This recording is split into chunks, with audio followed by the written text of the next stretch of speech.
Gold trusted gold buyers మీరు తాకట్టు పెట్టిన బంగారాన్ని విడిపించి ఈ రోజు ఉన్న మార్కెట్ ధరకు కొనబడను.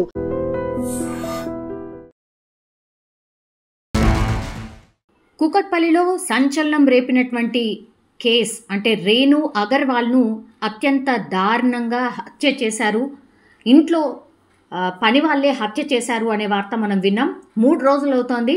నిందితుల కోసం పోలీసులు గాలిస్తున్నారు అనేటువంటిదే మనం ఇప్పటి వరకు చూసాం. ఎట్టకేలకు ఈ కేసుకి సంబంధించి పోలీసులు ఈ నిందితులు ఎవరైతే ఉన్నారో హర్ష అట్లాగే రోషన్ని పోలీసులు జార్ఖండ్లోని రాంచీలో అరెస్ట్ చేసిండ్రు. అట్లాగే ఇద్దరిని హైదరాబాద్కి ప్రస్తుతం అయితే తరలిస్తున్నట్టు మనకున్నటువంటి సమాచారం. యాక్చువల్లీ ఈ రాకేష్ అగర్వాల్ అట్లాగే రేణు అగర్వాల్ వీళ్ళు ఫతేనగర్లో స్టీల్ షాప్ ఉంది వీళ్ళు ఓనర్స్ అనమాట. అట్లాగే వీళ్ళకు కొడుకు అట్లాగే కూతురు కూడా ఉంది. కూతురు వాళ్ళ దగ్గర ఉండదు, ఆమె వేరే రాష్ట్రాల్లో చదువుకుంటుంది. కొడుకు మాత్రం శుభం, ఆయన పేరు వచ్చేసి ఇక్కడే అంటే వీళ్ళతో పాటే ఉంటున్నాడు. ఈ స్టీల్ షాప్కే తండ్రి కొడుకు కూడా వెళ్ళిపోతూ ఉంటారు.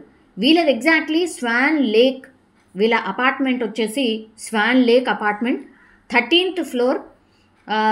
రోషన్ ఎవరైతే ఈ పని అతను ఉన్నాడో ఫస్ట్ ఈ రోషన్ అనే వ్యక్తి ఎవరైతే ఉన్నాడో అతను 9 సంవత్సరాలుగా ఇక్కడే పనిచేస్తున్నాడు కాబట్టి నమ్మకం కుదిరింది. వీళ్ళందరూ కూడా ఒక ఏజెన్సీ ద్వారా ఇక్కడికి వచ్చి ఎస్పెషల్లీ ఈ అగర్వాల్ ఎవరైతే ఉంటారో ఈ అగర్వాల్స్ అందరూ కూడా కోల్కతాకు సంబంధించిన శంకర్ ఏజెన్సీ అని ఒక ఏజెన్సీ ద్వారానే ఇట్లా ఇంట్లో పని కోసం కావచ్చు, డ్రైవర్స్గా కావచ్చు, లేదంటే మేడ్స్గా కావచ్చు, వంట మనుషులుగా కావచ్చు, ఇట్లా వీళ్ళందరికీ కూడా ఈ పని వాళ్ళని సమకూరుస్తూ ఉంటాడు.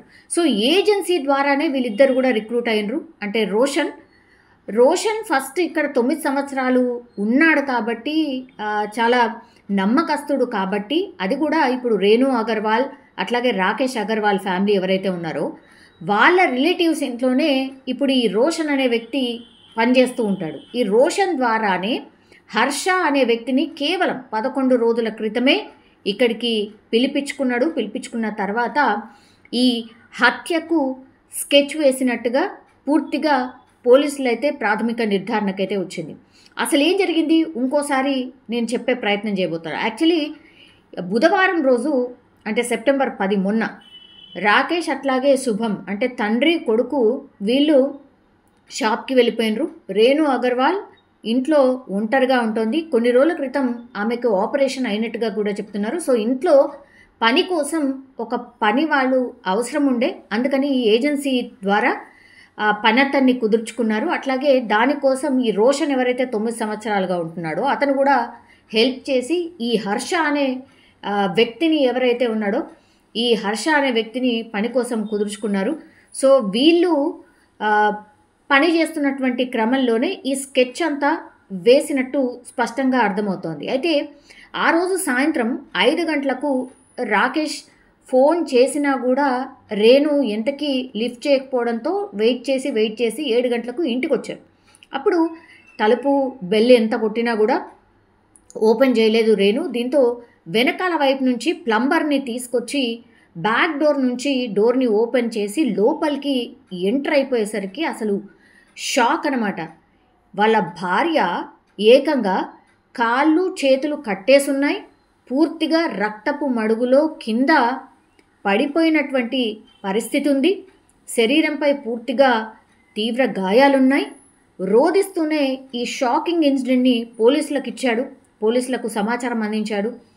అక్కడ చుట్టుపక్కల ఉన్నటువంటి సీసీటీవీ ఫుటేజ్ అనుకోండి, మిగతా ఈ అపార్ట్మెంట్లో ఎవరు వచ్చారు, ఎవరు వెళ్ళారు, ఏంటి అనేది కూడా పూర్తిగా తీసి చూసినప్పుడు ఈ హర్ష అట్లాగే రోషన్లు మీరు చూడండి స్క్రీన్ పైన అసలు ఎక్కడ కూడా ఇంత కూడా భయం ఏమీ లేకుండానే ఈ రేణు అంటే ఓనర్ ఎవరైతే ఉన్నారో ఆ రేణుని కంప్లీట్లీ కాళ్ళు చేతులు కట్టేసి ఈ లాకర్ నంబర్ ఎంత, లాకర్ ఎలా ఓపెన్ అవుతుంది, దాని పాస్వర్డ్ ఎంత చెప్పండి, మీ ఇంట్లో ఎంత నగదు ఉంది అని టార్చర్ చేయడం మొదలుపెట్టిర్రు.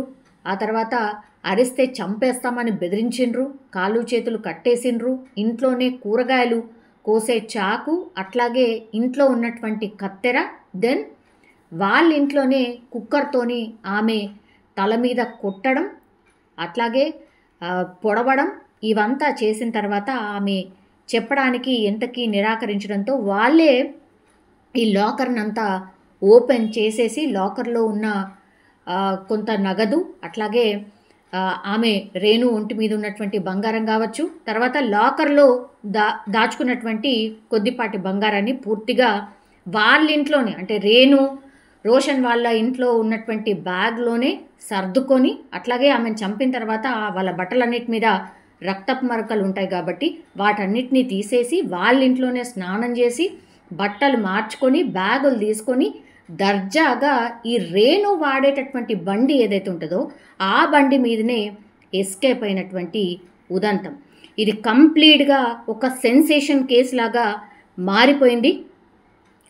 సో ఒక్కసారిగా ఈ సీసీటీవీ ఫుటేజ్లు చూపించిన తర్వాత మా ఇంట్లోనే ఇతను పనిచేస్తాడు అని భర్త చెప్పడం, కొడుకు చెప్పడం, అట్లాగే చుట్టుపక్కల వాళ్ళు చెప్పడం, దెన్ వాళ్ళు ఎస్కేప్ అవుతున్నటువంటి విధానం, వాళ్ళు వెళ్తున్నటువంటి తీరు, అట్లాగే వెకిలిగా నవ్వుతున్నారు ఏదో సాధించడం అన్నట్టుగా.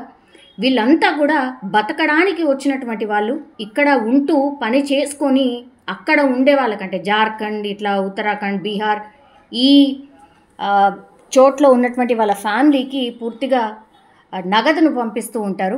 బతకడానికని వచ్చి ఇక్కడ ఇట్లా మంచి హైఫై ఇళ్ళల్లో పనికి చేరి ఆ తర్వాత ఇట్లాంటి ఇన్సిడెంట్స్కి పాల్పడుతున్న ఉదంతాలు చాలానే నమోదయ్యాయి. మొన్న కూడా కాచిగూడలో ఉన్నటువంటి ఒక జ్యువెలరీ షాప్ ఓనర్ ఇంట్లో కూడా ఇట్లనే నమ్మకస్తుగా ఉండి వాళ్ళ ఇంట్లోనే కింద రూమ్ ఇచ్చి పెట్టి చేస్తే ఇద్దరు లేడీస్ని పనికి కుదుర్చుకుంటే లాస్ట్కి వస్తే వాళ్ళ అమ్మనే కొట్టి చేసి బంగారాన్ని ఎత్తుకెళ్లారు.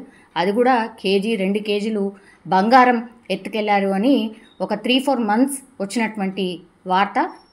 మనం అక్కడికి కూడా వెళ్ళి చూసినప్పుడు చాలా నమ్మకంగా ఉన్నారు, మాకు ఇంత కూడా డౌట్ రాలేదు అన్నటువంటి మాట చెప్పారు. సో వీళ్ళందరూ కూడా, అంటే అందరూ అని కాదు కానీ చాలామంది ఎవరైతే బయట నుంచి ఇక్కడికి వచ్చి బతకడానికని వస్తున్నారో అక్కడ ఏమీ ఉండదు. ఇక్కడికి వచ్చిన తర్వాత లగ్జరీ లైఫ్ కానీ, లేకపోతే ఇక్కడ వాళ్ళు నివసిస్తున్న తీరు కానీ, వాళ్ళు ఖర్చు పెట్టే తీరు కానీ, అండ్ వాళ్ళ మీద ఒంటి మీద ఉన్నటువంటి బంగారం లేదంటే నగదును చూసిన తర్వాత వీళ్ళు ఈజీగా మనీ సంపాదించవచ్చు, ఈజీగా ఎస్కేప్ అవ్వచ్చు అన్న భ్రమలో ఈ ఇన్సిడెంట్స్కి అయితే పాల్పడుతున్నట్టుగా మనకైతే స్పష్టంగా అర్థమవుతోంది. సో ఇందులో కూడా అదే జరిగినట్టు చెప్తున్నారు. ఈ నిందితులు ఎవరైతే ఉన్నారో వాళ్ళు ఇదంతా చేసిన తర్వాత క్యాబ్లో విశాఖ మీదుగా ఈ రాంచీకి పరారైనట్టుగా పోలీసులు గుర్తించారు. సో వారిని ఎక్కించుకున్నటువంటి ఈ క్యాబ్ డ్రైవర్ ఎవరైతే ఉంటారో ఆయన సోషల్ మీడియాలో యాక్టివ్ ఉండడం, ఇన్స్టాలో వాళ్ళ ఫోటోల్ని చూశాడు కాబట్టి వాళ్ళని గుర్తించిండు. వెంటనే అతను ఈ క్యాబ్ డ్రైవర్ ఎవరైతే ఉన్నాడో అతను పోలీసులకు ఈ నిందితుల ఆచూకీ చెప్పడంతో ఈ కేసుని పూర్తిగా ఛేదించినట్టు అయింది. సో ఈ క్యాబ్ డ్రైవర్ ఎవరైతే ఉన్నారో ఈ నిందితుల్ని గుర్తించడం ఈ కేసులో బ్రేక్ త్రూ అనుకోవచ్చు.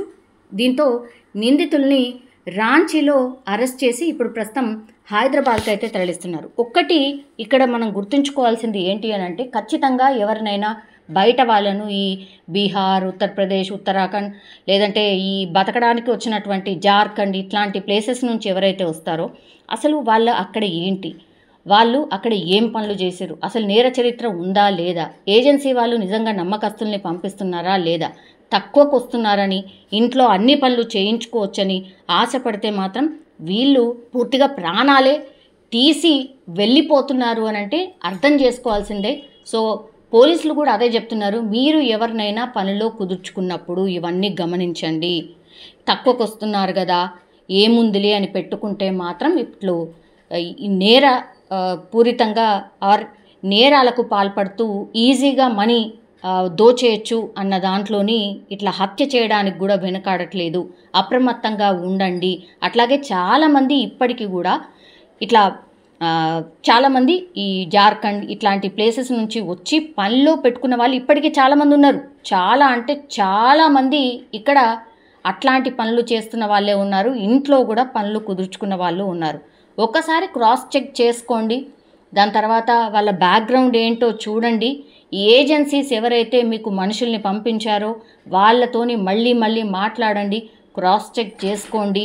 ఒకవేళ ఇట్లాంటి పరిస్థితులు ఎదురైతే ఏం చేయాలి అనేది కూడా మీరు అప్రమత్తంగా ఉండాల్సిన అవసరం అయితే ఈ కేసు ద్వారా మనకైతే అర్థమవుతుంది. ఎట్టకేలకి కుకట్పల్లిలో 3 రోజుల క్రితం జరిగినటువంటి ఈ రేణు హత్య కేసునైతే పోలీసులు ఛేదించారు.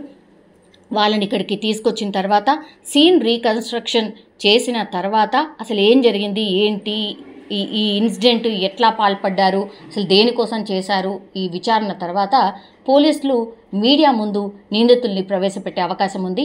వీళ్ళు ఇద్దరు కాకుండా ఇంకా వీళ్ళిద్దరికి కూడా 4 సహకరించినట్టుగా కూడా చెప్తున్నారు. కాబట్టి మరి వాళ్ళెవరు, వాళ్ళెక్కడున్నారు, ఇదంతా కూడా కేసుని ఛేదించిన తర్వాత పోలీసులు ప్రెస్ మీట్ పెట్టి అసలు ఇన్సిడెంట్లో ఏం జరిగింది ఏంటి అనేది చెప్పే అవకాశం అయితే కనిపిస్తోంది.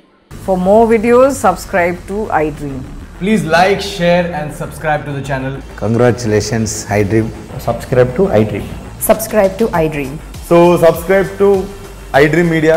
iDream ki iDream team andarki huge congratulations. Please subscribe iDream Media. Please subscribe to iDream. Subscribe iDream. Please subscribe to iDream. iDream అంటే నా కళల ఛానల్ను సబ్స్క్రైబ్ చేసుకున్న నోరు తిరుగుతలేదు, మీరైతే గంట గుర్తు కొట్టండి. For more such videos, please subscribe to iDream. Subscribe to iDream. Please subscribe to iDream. Please subscribe iDream Media. Please do subscribe to iDream. Please subscribe to iDream Media. For best entertainment and information, please subscribe iDream.